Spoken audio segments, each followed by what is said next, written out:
Overnight, a 5.9 magnitude earthquake rocking Afghanistan's southeastern province. At least 1,000 people are dead, more than 1,600 are injured. The Minister of Interior saying those numbers are expected to rise as more information trickles in from remote villages. The search for survivors is underway as some local residents say the quake left them traumatized.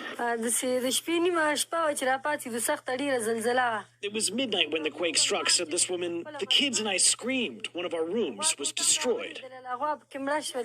In Kabul, the Taliban holding an emergency press conference. The Prime Minister sends condolences to the victims' families and those who have been injured in last night's earthquake, said this official, and praises God for granting them paradise. The Taliban government promising around $1,100 to the families of those who've died and $500 to families who've sustained injuries. But the people of Afghanistan were struggling long before the earthquake. Severe drought and the collapse of the economy plagued the country with a high poverty rate and food shortages. A crisis that's gotten worse since the U.S. left and the Taliban took over. There's a drought that's happening that's causing significant food insecurity for the people here in Afghanistan. Endemic and pandemic diseases that are affecting people's lives here. It is a long list of factors that are making life very difficult here for the Afghan people. The UN estimates 1.1 million children under the age of 5 could face severe malnutrition this year.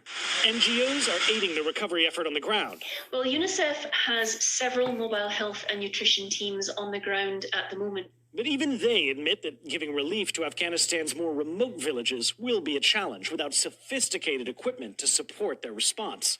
Afghanistan is no stranger to earthquakes. In 1998, an earthquake killed at least 4,500 people in the Northeast. More deadly earthquakes would follow in 2002, 2005, 2009, 2015, and even earlier this year in 2022.